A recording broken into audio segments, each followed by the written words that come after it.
You've seen the photograph everyone has. A sailor grabs a nurse in Times Square. She bends backward in his arms. His lips press against hers. Behind them, the crowd surges with joy. The war is over. America won. That photograph runs in every newspaper, gets reprinted in every history book, becomes the image of what victory looks like. You look at that picture and you think you understand victory. You think you know what it feels like to win a war. You don't. Not even close. Let me tell you something about that photograph. About all the photographs. About every image you've ever seen of victory, celebrations, liberation parades, soldiers coming home to cheering crowds. They're not lies, exactly. They happened. Someone was there with a camera and caught the moment. But here's what they don't show you, what they can't show you, what the camera never finds. 20 feet from that kissing couple, somewhere at the edge of every frame, there's a soldier who isn't celebrating. He's sitting alone, maybe on a curb, maybe leaning against a wall. He's not crying. That would photograph too dramatic. He's not raging. That would make the papers for the wrong reasons. He's just still, looking at the ground while the world explodes with joy around him. That soldier isn't in the photograph. He's never in the photograph. And because he's never in the photograph, nobody remembers he exists. Paris, VE Day, 1945. Picture it. I've seen it, and I can tell you exactly what it looked like. The streets are packed so tight you can barely move. French women are kissing anyone in uniform. Champagne corks are popping. God knows where they hid all that champagne during the occupation, but it's flowing now. Flags are waving from every window. Music is playing from somewhere, and there's this sound, this roar of relief and joy that fills the city like a wave. Somewhere in that chaos, a photographer is working. He's got maybe 1 or 2 frames left on his roll, and he's looking for the shot, the one that captures the moment, the one that'll run on front pages around the world.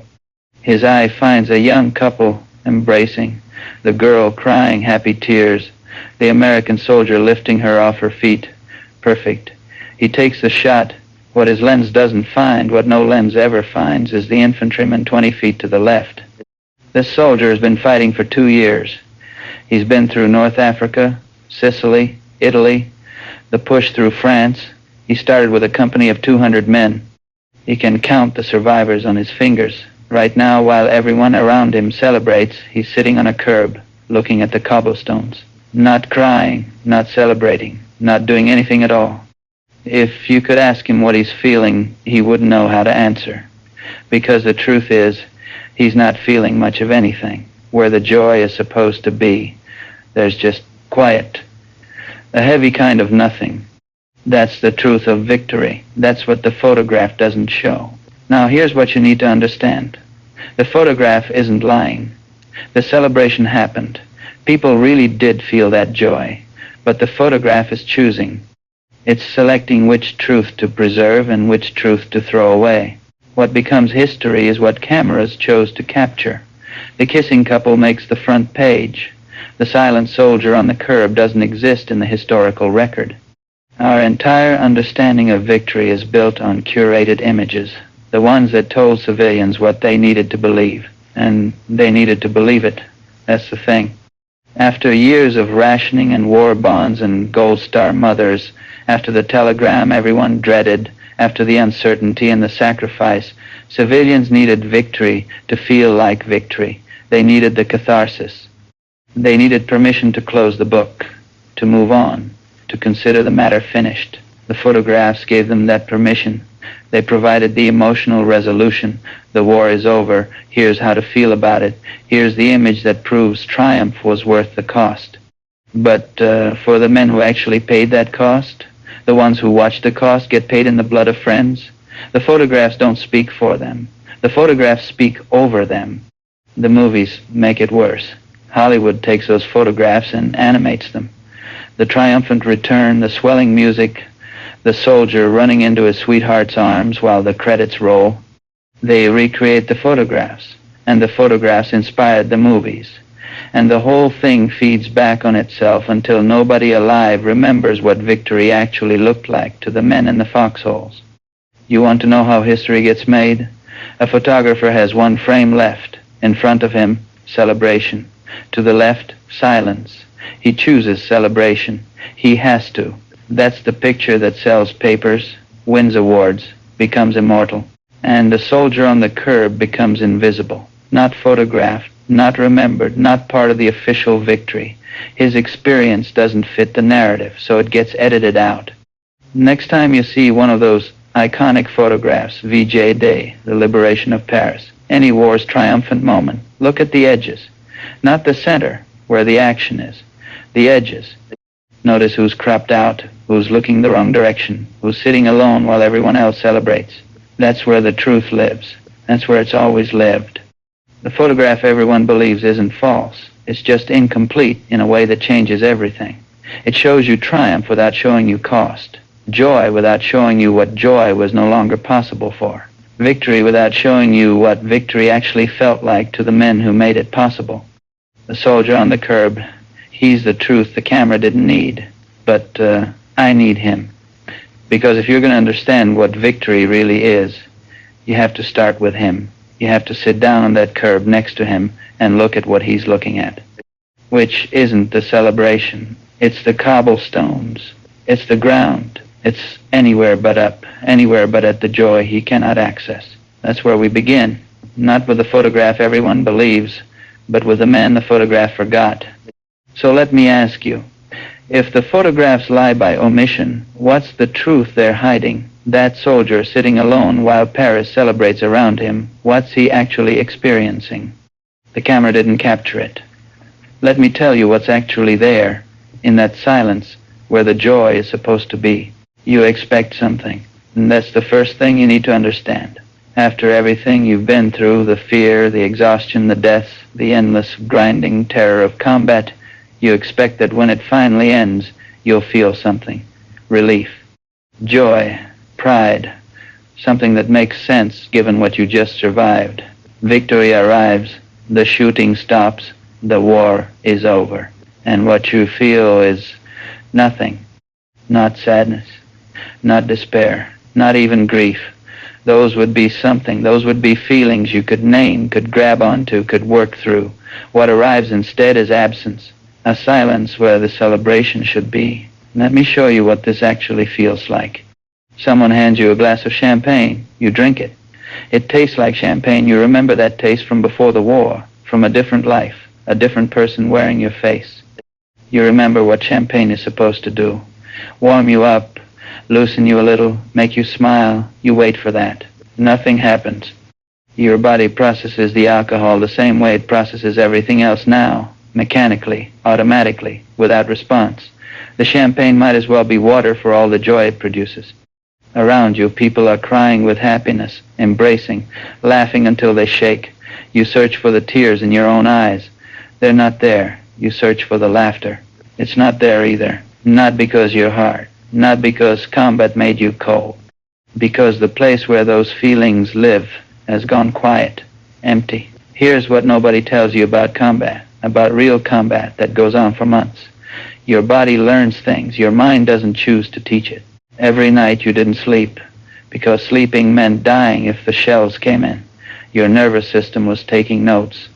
Every silence before an attack, every pause that turned out to be the lull before the artillery, every moment of peace that proved to be a lie, your body was learning. It learned that silence kills. It learned that peace is the most dangerous thing there is. It learned to stay vigilant, always, because the moment you relax is the moment you die. You can't turn that off with an announcement. You can't switch it off because someone says the war is over. Your mind might understand those words. Your body doesn't believe them, can't believe them. Why would it?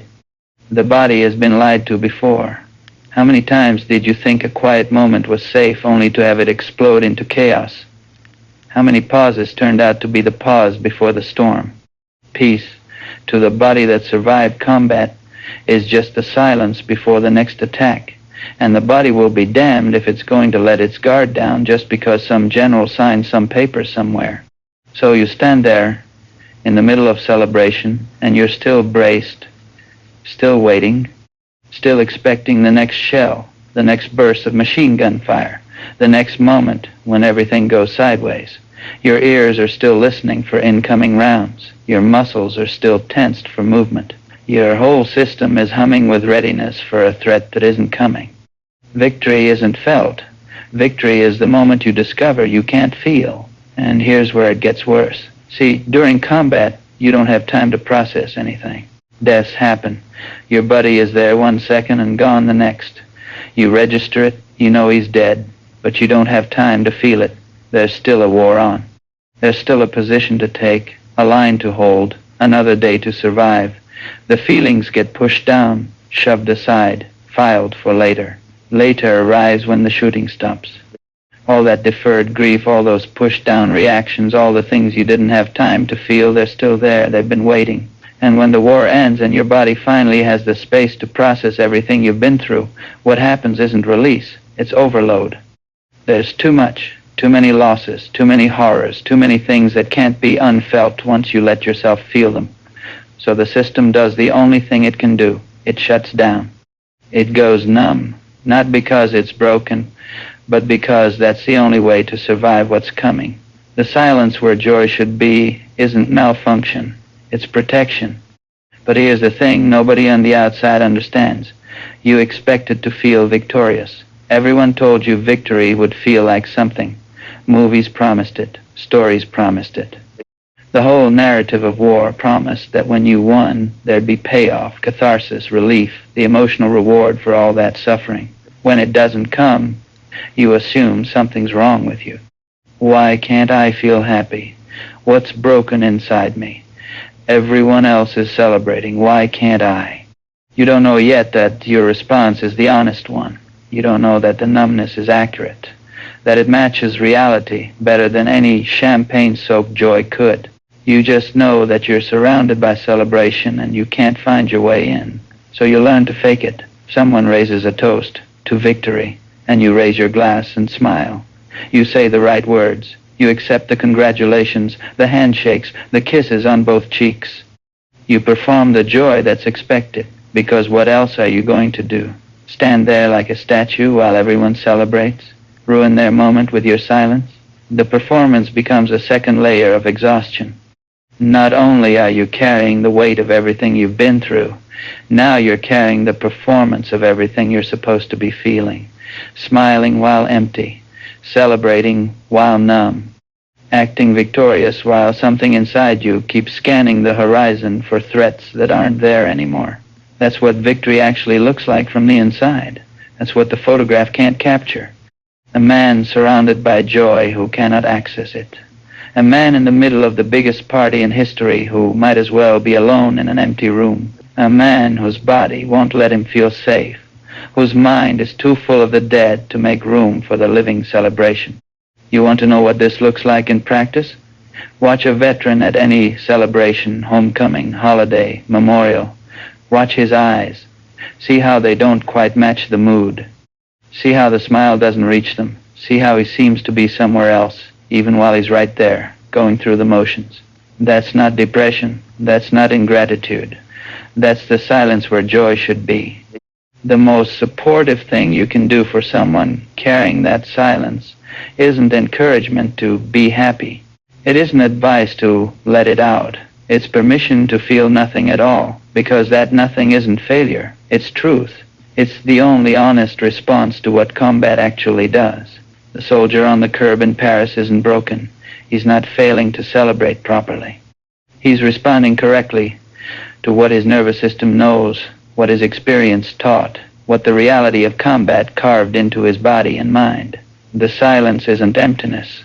It's the imprint of everything he survived. So now you know what's not there. The joy, the relief, the catharsis everyone expected. But that raises the real question. The silence exists. The absence is real. But that's only the container. What fills it? What actually occupies the space where celebration was supposed to live? Not nothing. Something. Something specific. Something heavy. Let me show you what's actually there. The silence fills with faces. The moment the shooting stops, the moment the body finally has a breath to take without fear, they arrive. not gradually, not politely. They come flooding in like they've been waiting at a door that just opened. Because they have been. They've been waiting through every firefight, every shelling, every moment you couldn't afford to think about them. Now there's time. And the dead take it. You're sitting on that curb in Paris. A woman laughs somewhere behind you, high and clear, pure joy. But what you hear is Miller saying, "Mail call," the way he always did, like it was a question. What you see when you close your eyes, even for a second, is Thompson's face the morning before he died. Nothing special about that morning. He was just drinking coffee from a tin cup and talking about his daughter, about teaching her to ride a bicycle when he got home. He didn't get home. The bicycle is still in the garage. These memories aren't dramatic. That's what nobody understands. The dead don't arrive with their death scenes. They don't show up bleeding, broken, crying out. They show up ordinary. Miller with his stupid question voice, Thompson with his tin cup, Rodriguez telling that joke about the sergeant that wasn't even funny but somehow made everyone laugh. That's what haunts you, not how they died, how they lived. The mundane moments, the coffee, the complaints about cold feet, the letters from home read out loud because everyone was hungry for news from anywhere but here. The small, unremarkable moments that are unbearable now because the men who lived them are gone. You're in Paris, Liberation Day, the party of a lifetime raging around you, and you're having a different kind of gathering. The dead have shown up, and they're taking the seats that should have been theirs. Rodriguez should be here chasing French girls with that grin of his. Thompson should be raising a glass to his daughter. Miller should be saying something dumb that would make everyone groan. Instead, they're filling the silence in your head, taking up the space where the celebration should be, making the champagne taste like nothing, because they'll never taste champagne again. That's what victory actually is. That's the gathering nobody photographs. Here's how it works. During combat, you can't afford to mourn. Someone dies, you note it, you keep moving. You have to. The war doesn't pause for grief. The shells keep coming. The enemy keeps shooting. You push the loss into a corner of your mind and you deal with it later. Except later never comes, not during combat. There's always another death to push down, another loss to defer, another name to add to the list you're not allowed to process. The backlog grows. The corner gets crowded. You keep fighting because that's the job, and somewhere in the back of your head, all those deferred losses are waiting. Victory is when later finally arrives. And it arrives all at once. Every death you didn't have time to feel. Every friend you lost but couldn't mourn. Every face you pushed away because there was no time to see it. They all show up together. The moment the fighting stops. The moment you finally have the space to see them. Not as ghosts. Something worse. As presences. Specific, detailed, impossible to dismiss. You don't remember the dead in general. You remember Miller's voice, Thompson's photographs, the way Rodriguez would complain about his feet like they were personally trying to betray him. You remember the living men, not the dead bodies, and that's what makes it unbearable, because you can hear them, see them, almost touch them, and they're not there. They'll never be there again. Soldiers instinctively count who's here, who's missing. It's how you functioned in combat, keeping track of your men, knowing where everyone was. Victory is the first roll call that won't change. The number of missing is now final. No one else is going to catch up with the unit. No one else is going to come walking out of the woods with a story about getting separated. This is it. These are all that's left. You start with a company of 200 men. By the time victory comes, maybe 18 are still standing. That's what you celebrate. Those odds. 11 out of 12 gone. You're the one in 12 that made it. And every face that isn't there is inside you now. You carry them. That's your job for the rest of your life. You're the living monument. The dead live in your memory because they don't live anywhere else. When you see a veteran seem to drift off, go quiet, stare at nothing, understand what's happening. The dead are visiting. A laugh that sounds like someone lost. A song from a certain year. The smell of coffee. Anything can bring them back, because they never really left. They're just waiting. Always waiting. The champagne tastes like nothing because the men who should be drinking it with you are dead. That's the taste of victory. That's what fills the silence. Count your 5 closest friends. Right now. Picture them. Now imagine 3 of them are dead. Not someday. Now. Picture their empty chairs at the table. Their voices you'll never hear again. The things they'll never do, the lives they'll never live, the letters someone had to write to their families explaining what happened. Now imagine someone throws a party and expects you to celebrate. That's not a thought experiment for combat soldiers. That's Tuesday. That's victory. Civilians believe grief is something you get through and then move past, that the dead fade with time, that eventually the memories become just memories. Sad maybe, but manageable. Combat teaches different. The dead don't fade, they accumulate. Each new day is a day they should have had and didn't. Every celebration is a celebration they're missing. Every year that passes is another year added to the ledger of what they lost. Victory doesn't reduce the number of dead. It makes that number permanent, and you're the one who has to remember them all. You look around at the celebration, the flags, the dancing, the joy, and you think, they should be here. Thompson should be getting drunk and laughing too loud. Rodriguez should be trying to convince some girl that his French is better than it is. Miller should be standing in the corner, saying something dry that makes everyone laugh. They should be here. They were better soldiers than me, better men than me. They had more to live for, more waiting at home, more reason to make it through. They should be here.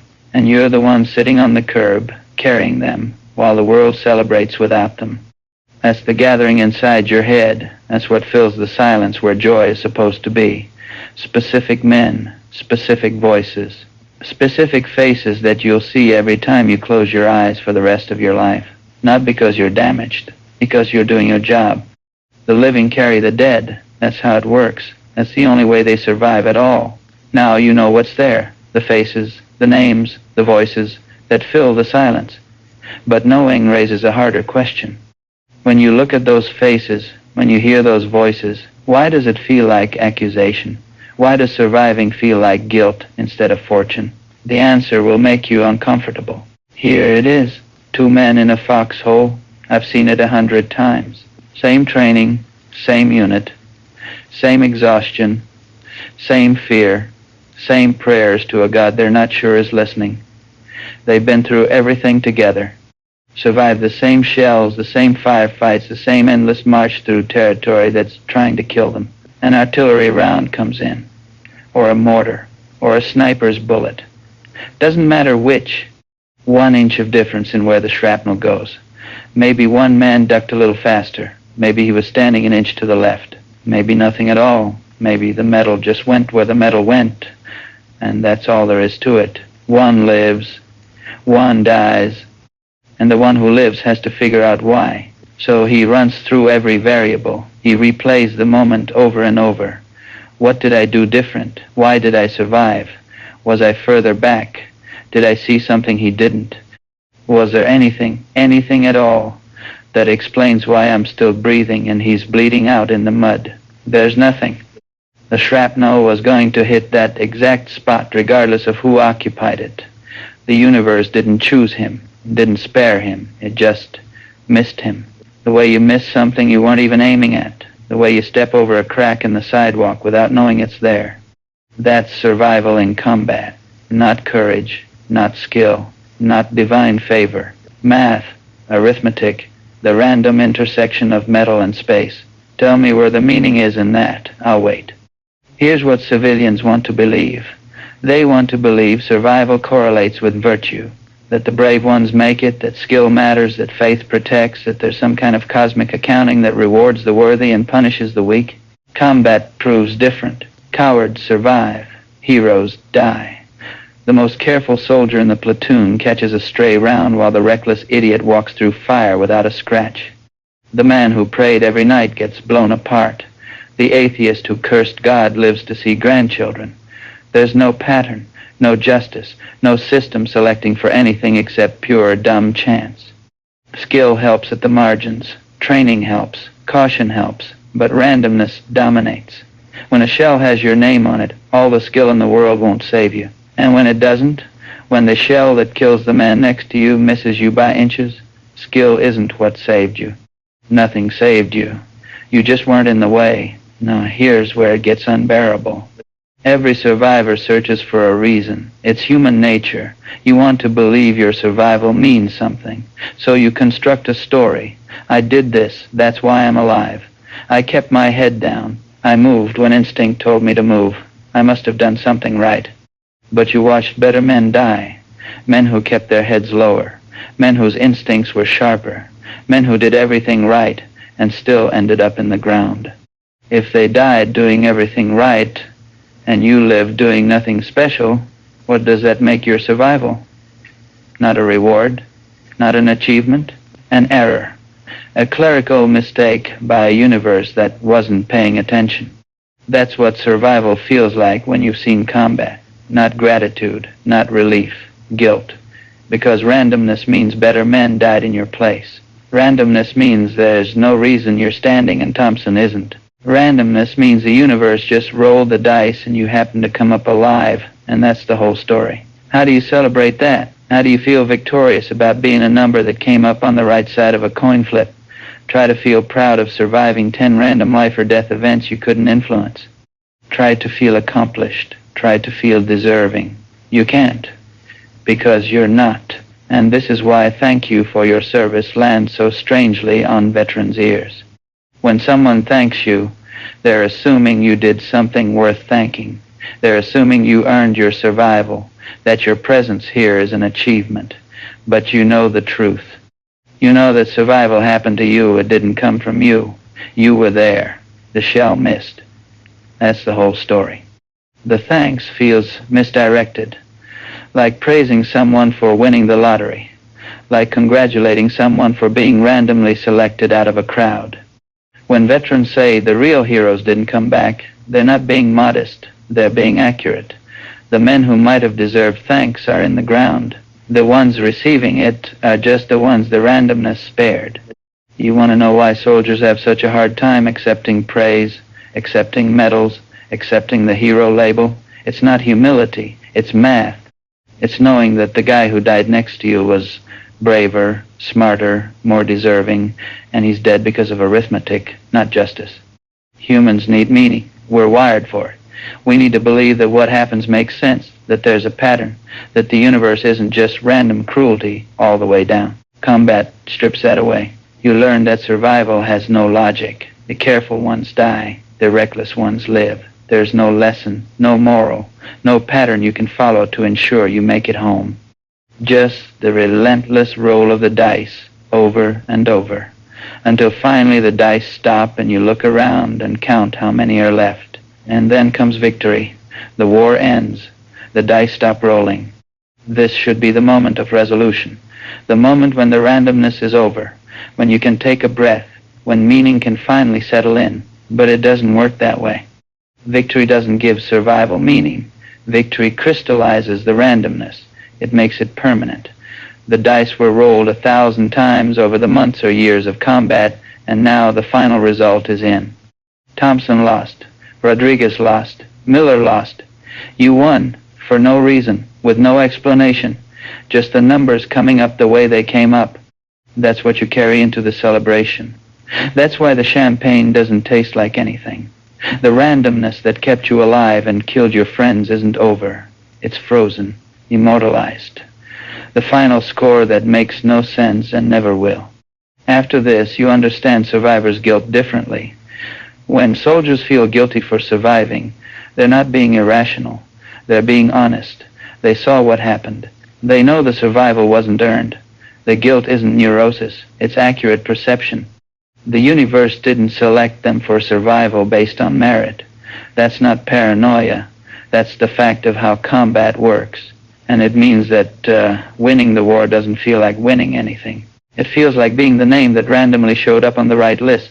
The name that, for no reason anyone can understand, didn't get crossed out. Some victory, some prize. But here's the thing. Randomness only explains why survival feels like error instead of blessing. It doesn't fully explain why winning feels no different from losing, why the parade seems irrelevant, why the celebration feels like it's happening on another planet, to another species, for reasons you can't quite grasp. That's deeper. That cuts to what victory actually costs, and who pays the price. And the price doesn't change based on which side wins. Let me tell you about two armies. One wins, one loses. Doesn't matter which war, which year, which country. Just picture two armies. One that achieves its objective, takes the territory, claims the victory. One that fails, retreats, goes home defeated. On the winning side, a soldier sits down to write a letter home. He's tired. He's relieved. He's trying to find words for what just happened. "We did it," he writes. "We won." Then his pen hovers over the paper. Because there's more. There's always more. But Johnson didn't make it. On the losing side, another soldier writes a different letter. He's tired too, more than tired. He's defeated in every way a man can be defeated. "We lost. We couldn't hold the line." Then his pen hovers. Same pause, same wait. And Johnson didn't make it. Now tell me, what's the difference between those two letters? The first one gets a parade. The second one doesn't. The first soldier goes home to cheering crowds. The second one goes home to silence and shame. Johnson is equally dead in both. The mother reading the letter cries the same tears. The daughter who won't see her father again suffers the same loss. The grave is the same depth. The absence at the dinner table is the same emptiness. Victory changes the headline. It doesn't change the obituary. That's the truth that makes parades feel like mockery. The celebration is built on a premise that winning changes the cost, that triumph justifies the losses, that because our side prevailed, the deaths mean something different than they would have if we'd lost. They don't. The cost is the cost. War extracts its price in human life, and that price is paid the same whether you're advancing or retreating, winning or losing. The invoice doesn't adjust based on outcome. Thompson is dead whether we won or lost. His absence at the victory celebration doesn't hurt less because we're celebrating victory. The arithmetic doesn't care about outcomes. Neither does the grief. And here's where the myth really falls apart. We tell ourselves that winning makes it worth it.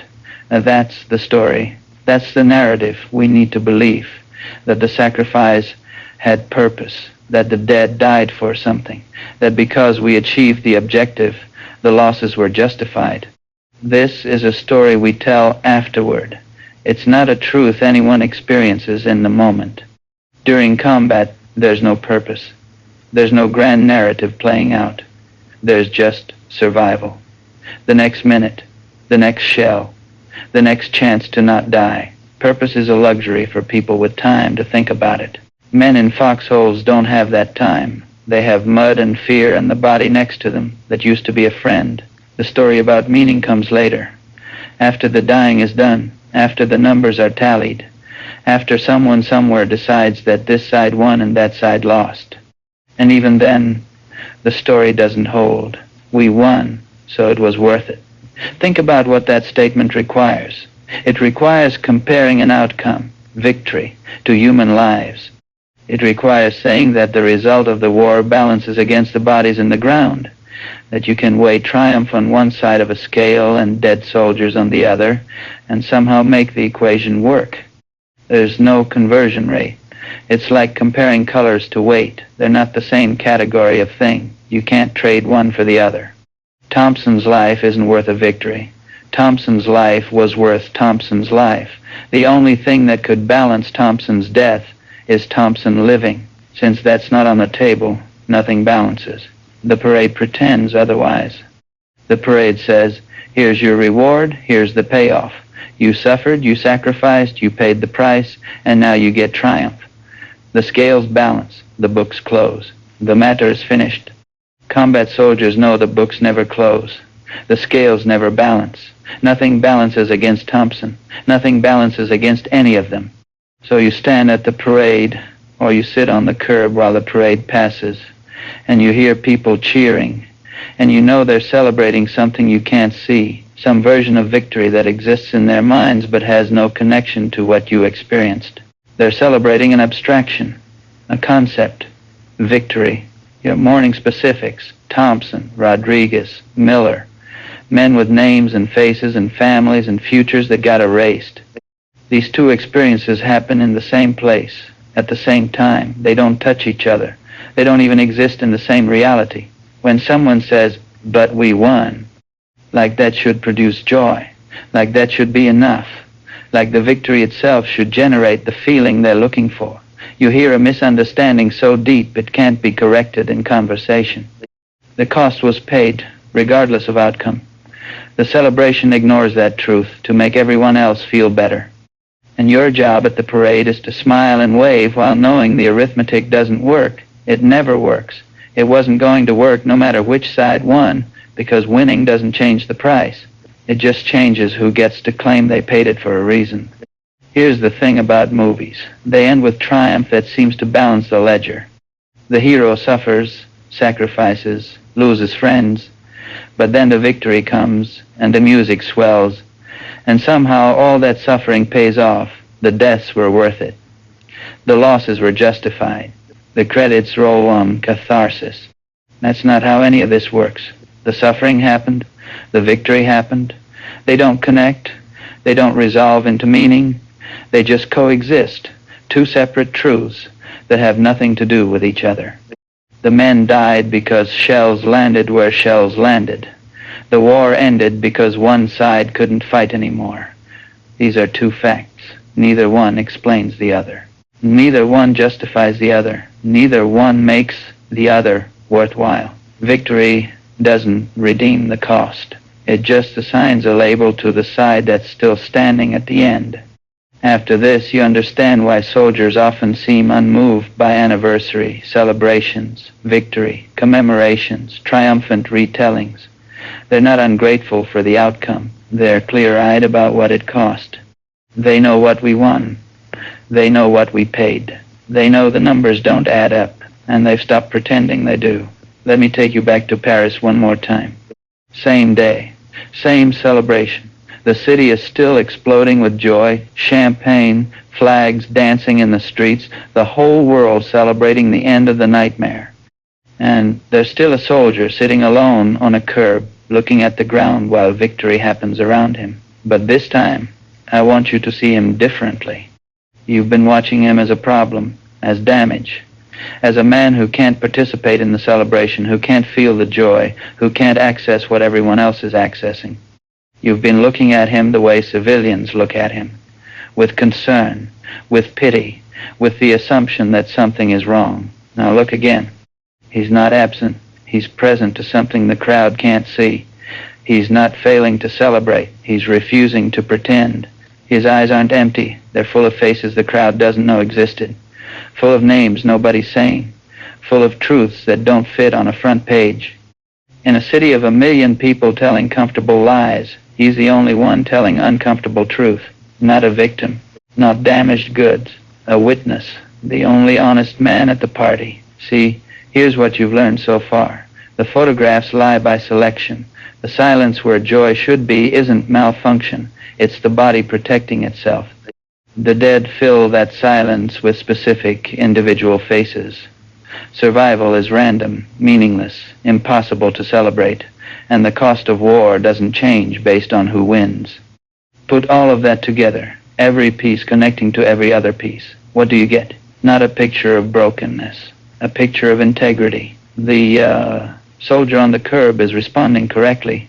His reaction matches reality.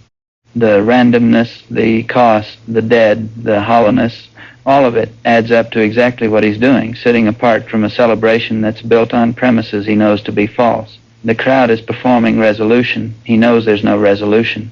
The crowd is celebrating an ending. He knows nothing has ended. The crowd is acting like victory means something different than defeat. He knows the graves are the same depth either way. Everyone around him is comfortable. He can't be comfortable because comfort requires not knowing what he knows. It requires accepting a story that doesn't match what he saw, what he did, what he survived. His stillness isn't pathology, it's accuracy.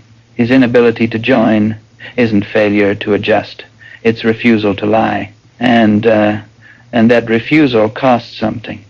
You want to know what honesty costs? Look at the curb. Look at the distance between that soldier and the nearest celebration. That distance is the price of truth. When everyone around you is participating in a shared fiction, and they need that fiction, they're not bad people for needing it. You have two choices. You can join the fiction. Smile when expected. Raise your glass. Say what they want to hear. Perform joy you don't feel because it makes everyone comfortable. Or you can tell the truth. But if you tell the truth, you're alone. Not because anyone pushed you away, but because truth and comfort can't occupy the same space. The crowd can't hear what you know. They don't have the ears for it. The distance isn't malice, it's structure. The soldier on the curb has chosen truth over comfort. Not consciously, maybe. He probably couldn't perform the joy even if he wanted to. But the result is the same. He's honest in a city full of comfortable fiction. And honest is lonely. That's the weight of it. That's what truth costs. Now I need you to reframe everything you thought you knew about veterans who can't move on, who seem stuck, who can't embrace the positive narrative, who can't just be grateful they survived. Consider that you might be witnessing integrity, not pathology. The inability to pretend isn't dysfunction. It's accuracy. The veteran who can't smile at the parade isn't failing to heal. He might be the only one in the crowd who fully understands what the parade is built on. Moving on often means forgetting. Healing often means accepting comfortable lies. Recovery often means learning to perform the emotions everyone expects. Sometimes the person who can't do those things is the only one who remembers what actually happened, the only one whose response matches reality, the only honest man at the party. Memory isn't pathology. Accuracy isn't disease. Let me give you a scenario. You know a secret, something true, something heavy, something that would change everything if you said it aloud. Maybe it's something you saw, maybe something you did, maybe just something you understand that others don't. Now imagine a room full of people celebrating based on not knowing that secret. They're having a great time. They believe the story they've been told. They want you to celebrate with them. They expect your joy. But you know what they don't know. Do you perform happiness? Do you smile and raise your glass and act like you're feeling what they're feeling? Or do you sit quietly in the corner, holding the truth, unable to join a celebration built on ignorance? That's the curb. That's what every combat veteran faces at every victory parade, every homecoming, every welcome back moment. The choice between belonging and honesty. Most choose belonging. Most learn to perform. Most find a way to smile when expected, because the alternative is this loneliness, this distance, this weight. But some can't. Some don't have it in them to pretend. Some have seen too much to act like they haven't. Those are the ones on the curb, the honest ones, the ones whose response has integrity. It matches what they know to be true. The question everyone asks is, what's wrong with him? The question they should ask is, what's wrong with everyone else? How can the crowd celebrate without knowing the cost? How can they dance without seeing the faces of the dead? How can they act like victory is unambiguous triumph when it's built on bodies and randomness and grief? The soldier on the curb isn't the anomaly. He's the baseline. He's what honest response looks like. The crowd is the anomaly. The crowd can celebrate because they don't know, because they didn't see, because the truth is hidden from them. If they knew what he knows, they'd be on the curb too. So next time you see a veteran who seems stuck, who can't move past what happened, who doesn't light up at victory celebrations the way everyone expects, don't try to fix him. Don't assume he's failing to process, failing to heal, failing to be grateful. Consider that he's succeeding at something harder, telling the truth in a world that prefers comfortable lies. Consider that his stillness is the most honest thing in the room. Consider sitting down next to him, not to pull him into the party, but to join him in the truth. That's what honesty looks like. It's not fixing. It's not celebrating. It's sitting on the curb together, watching the parade go by, knowing what it costs.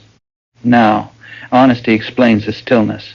It explains why the soldier can't join the celebration, but it doesn't explain what comes next. The war ends. There's somewhere to go, home, back to the life that was waiting, back to the people who love him, who missed him, who've been counting the days. What happens when the soldier who can't celebrate goes home to people who can? What happens when the only honest man at the party walks through his own front door? That's where it gets heavy. The door opens. You're home.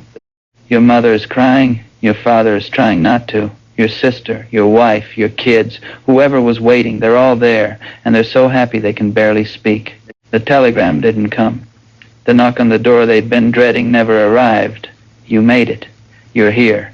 You're alive. And they're looking at you like you're the same person who left. That's the first lie of homecoming. The one everyone believes. The one nobody has the heart to correct. You look the same.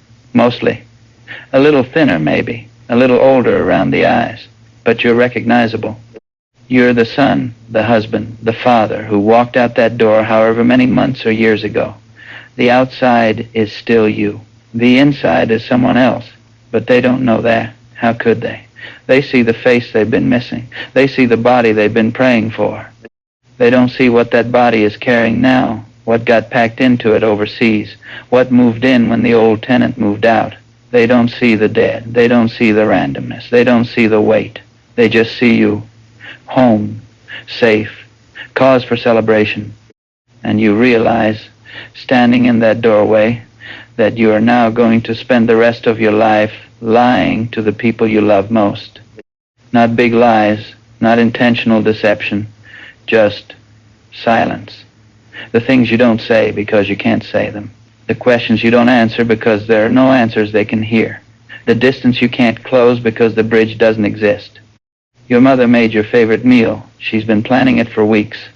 The smells are familiar. They should feel like home, like comfort, like everything you missed. But you're sitting at the table and you can't taste anything. The same nothing that was in the champagne is in the pot roast. She asks how it was, and you open your mouth and nothing comes out. Not because you don't have words. You have too many words. The problem is that none of them translate. What are you going to tell her? That Thompson bled out calling for his mother, and his mother looked a little like her, and you still hear it sometimes? That the smell of cooking meat hasn't been neutral for you since that village in Italy? That you've done things that would make her cry if she knew, and you've seen things that would break her heart? She can't hear that. She doesn't have the ears for it, not because she's weak, but because there's no shared language between what you experienced and what she can understand. It was fine, you say. I'm just glad to be home. The first lie. The easiest one. The one you'll tell 1,000 times in the years to come. That's the language gap. What combat veterans experienced has no civilian vocabulary. The words exist: death, fear, killing, horror. But the reference don't translate. When you say it was hell, she hears a metaphor. You mean something literal that she has no framework for imagining. So you stop trying. You answer questions with generalities. You change the subject. You learn to redirect conversations away from anything that might require telling the truth. The performance that started at the victory parade, the smiling, the nodding, the acting like everything is fine, continues at home. But it's harder here. At the parade, you were surrounded by strangers. Here, you're surrounded by the people who know you best in the world, or who think they do. Playing the role of yourself is exhausting in ways that combat never was. Here's the thing about the people who love you. They're the least able to receive your truth. They need you to be okay. They've been worried sick, praying every night, imagining the worst. Now you're home, and they need the reward for all that worry. They need to believe the nightmare is over, that you're back, that everything can return to normal. If you show them the damage, you hurt them. If you tell them what you're carrying, you transfer the weight onto shoulders that weren't built for it. So you protect them. You keep the truth locked away. You smile when they need smiles. And you've never been more alone in your life. Surrounded by family, welcomed home, celebrated and loved, and more isolated than you were in any foxhole, because at least in the foxhole, the men around you understood. At least there, you didn't have to explain. At least there, the weight was shared. Here, it's all yours, and nobody can see it. When families say he came home different, this is what they're describing.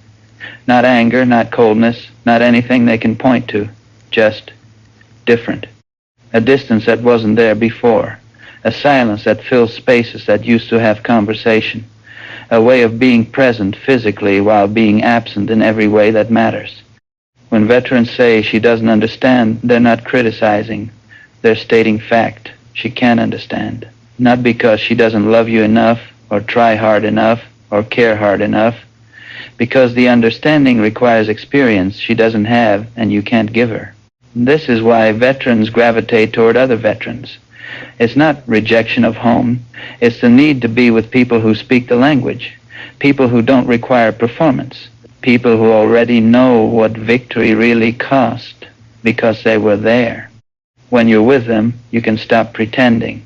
The lie can pause. The performance can rest. Then you go home, and it starts again.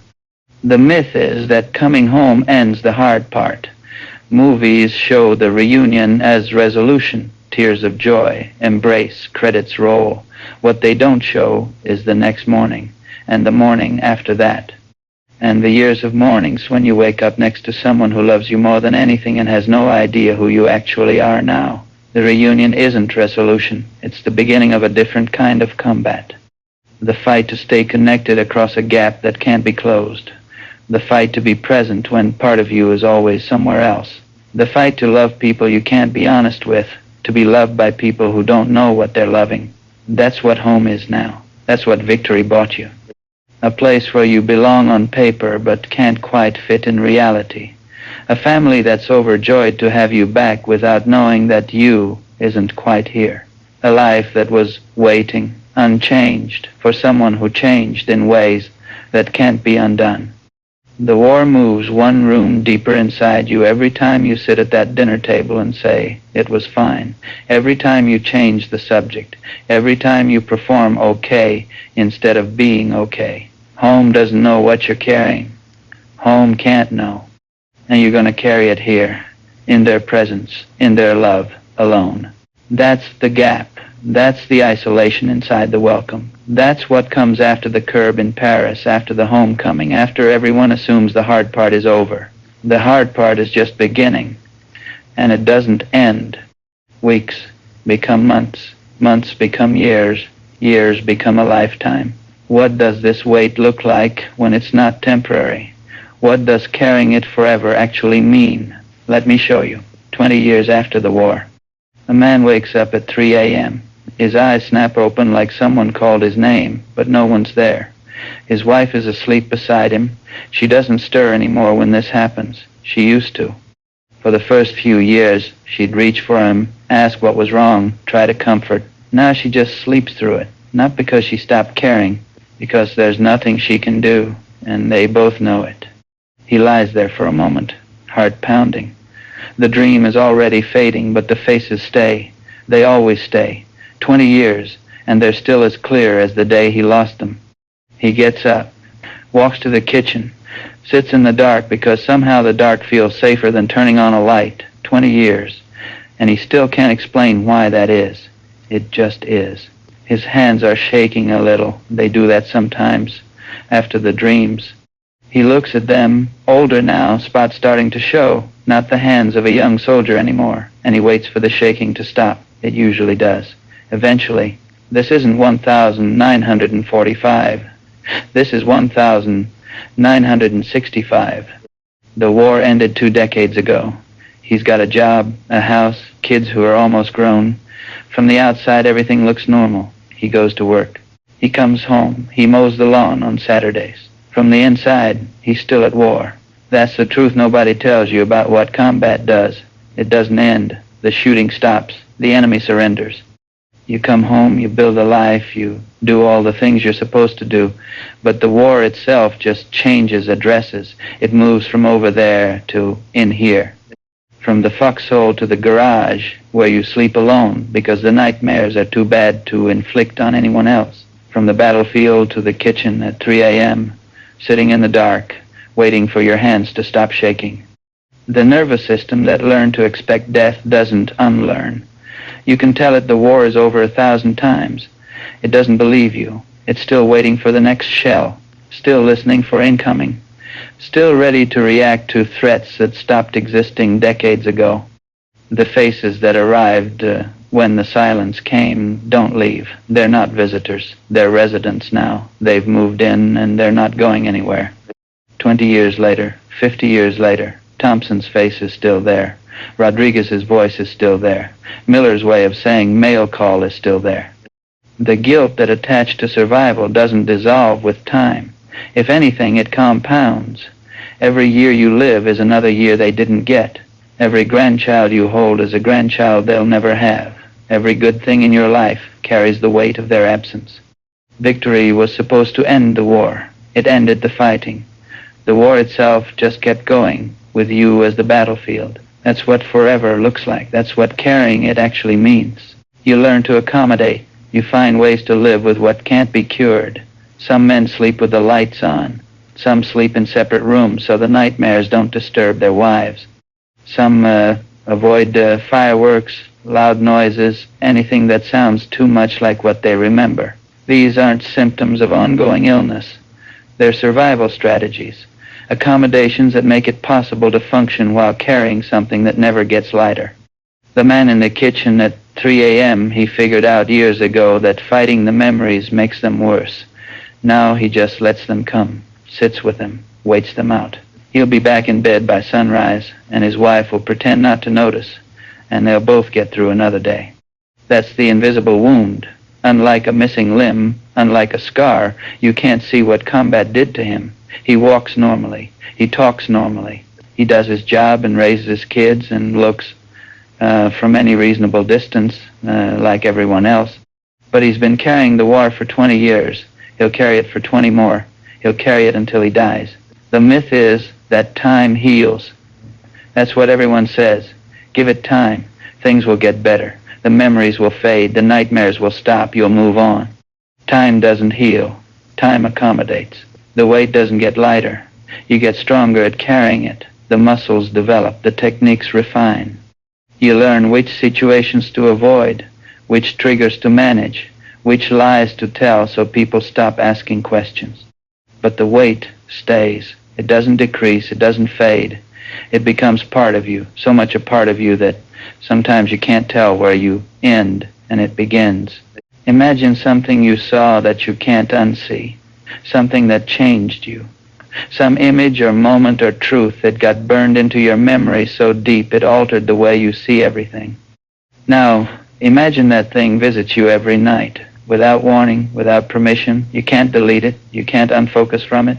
You can only coexist with it.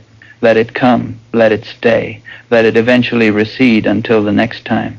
Now imagine living that way for 50 years, while everyone around you expects you to be over it, while people who haven't seen what you've seen tell you that you should be healed by now, while the world moves on and assumes you've moved on too, because that's what the movies promise, that's what the narrative requires, that's what makes everyone comfortable.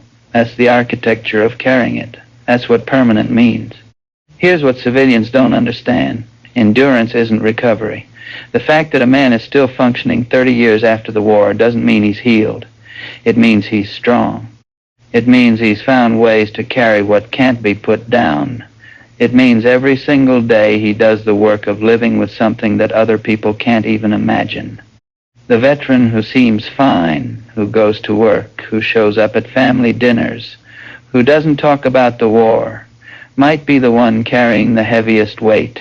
The absence of visible struggle isn't the absence of struggle. It's the presence of tremendous discipline. When you learn that a veteran still has nightmares after decades, still avoids certain sounds, still sleeps with a light on, don't think, why isn't he better by now?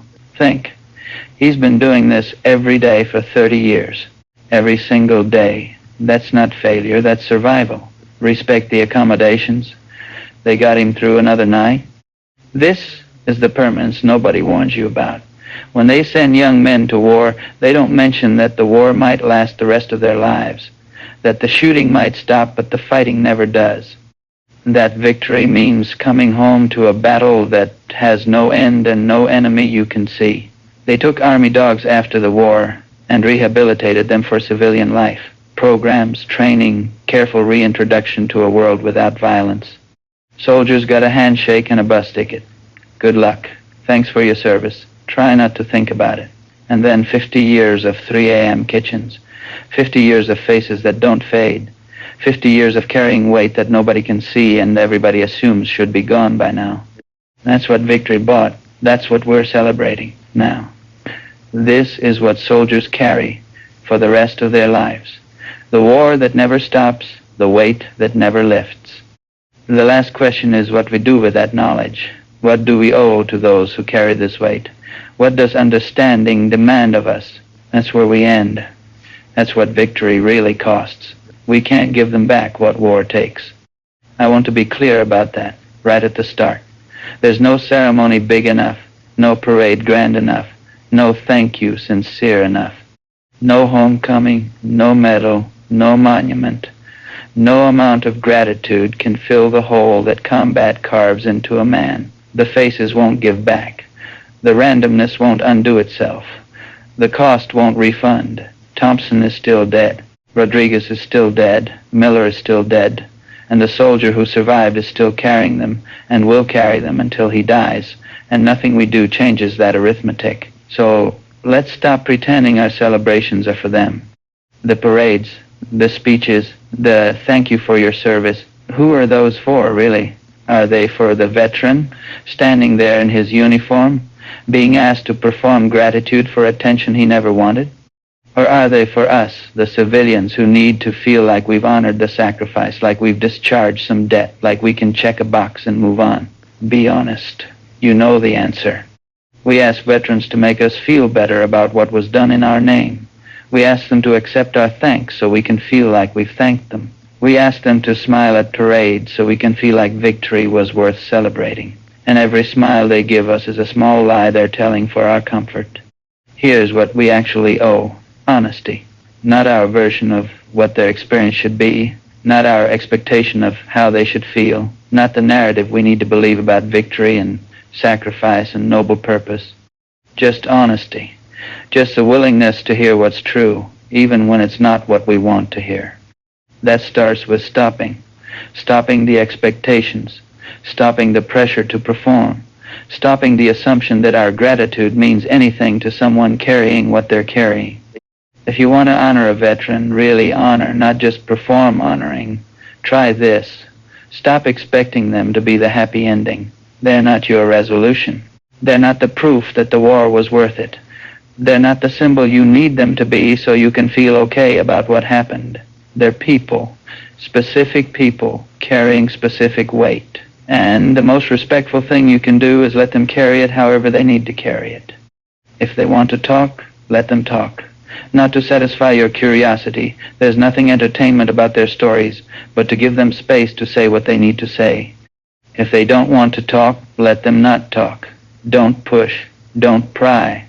Don't act like their silence is a problem you need to solve. If they can't celebrate, don't ask them to celebrate. Don't tell them to cheer up. Don't act like their inability to feel joy is an insult to your party. Permission. That's the word. The most valuable thing you can give is permission. Permission to not perform. Permission to feel nothing if that's what they feel. Permission to sit on the curb while the parade passes without anyone trying to pull them into a celebration they can't access. Let me give you one image, one picture of what we actually owe. Paris, VE Day. The celebration is raging. And there's a soldier sitting alone on a curb, looking at the ground.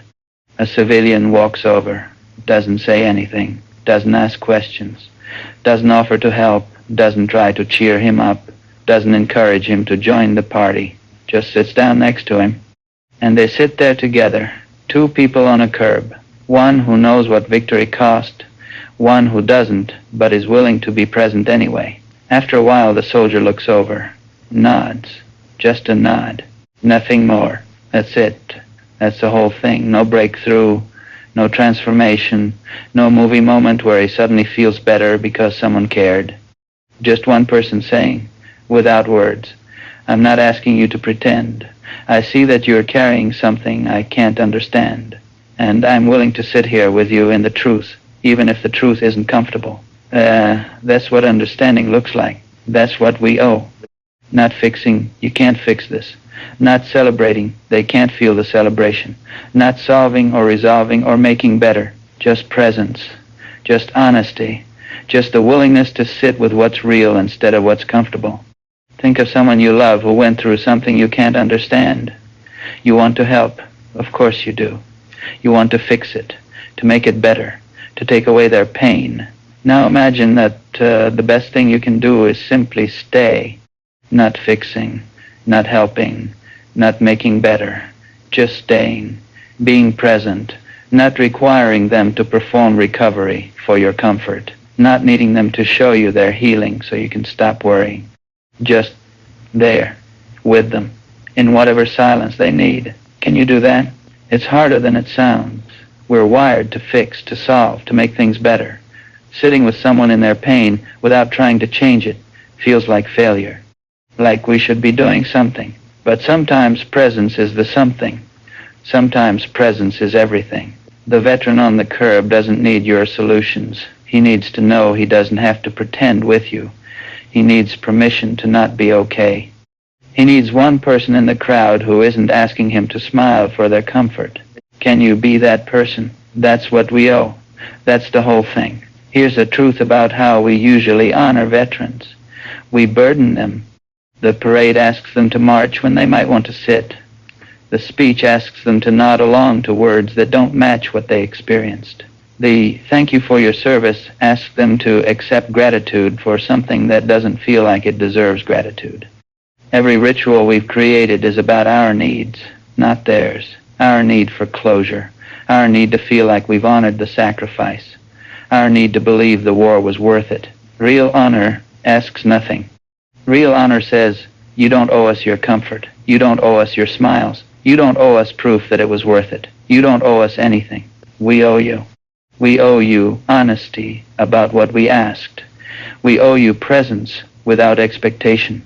We owe you the right to feel whatever you feel without having to perform something else. That's not a one-time debt. It's not discharged with a parade or a holiday or a thank you. It's ongoing. It's decades of presence, patience, and willingness to hear truth we'd rather not know. The weight they carry doesn't stop, neither does what we owe. So next time you're at a Memorial Day ceremony or a Veterans Day parade or any event where we're supposed to be honoring those who served, look around. See who's performing and who's struggling. See who's smiling because they're expected to and who's sitting apart because they can't.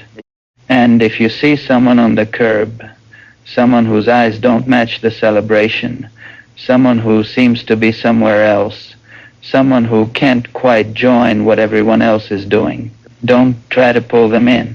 Sit down next to them. Say nothing. Stay. That's the application. That's what understanding looks like in practice. Not a program or a policy or a solution, just presence, just truth. Just one human being telling another, I see you carrying something. I can't carry it for you, but I can sit here while you carry it. You don't have to be alone. Victory? That's the word we started with. The word everyone thinks they understand. The photographs of celebration, the parades, the kissing couples, and the waving flags. And now you know what it actually is. Victory is sitting on a curb while the world celebrates around you.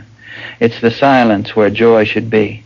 It's the faces of the dead filling that silence, taking the seats that should have been theirs. Victory is randomness that destroys meaning. It's surviving by arithmetic, not merit. It's standing there alive because someone else stood somewhere else and died. Victory is paying the same price as defeat. It's watching the cost get counted and knowing no triumph balances against Thompson, against Rodriguez, against Miller, against any of them. Victory is honesty in a world that prefers comfortable lies. It's carrying what can't be spoken to those who haven't carried it. It's coming home to people who love you and can't know you. Not fully. Not anymore. Victory is the war that never stops. It's 3 a.m. kitchens for the rest of your life. It's 50 years of faces that don't fade. It's learning to carry what can't be put down because there's no other option. That's victory. That's what it costs. We can't give back what war takes. The faces won't return. The randomness won't make sense. The weight won't lift.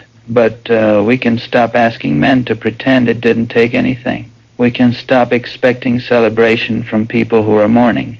We can stop performing gratitude and start offering presents. We can sit on the curb with them, quiet, honest, not asking for anything, not needing them to make us feel better about what was done. That's what we owe. It's the least we owe. No soldier ever really survives a war. The ones who make it back just learn to carry it differently.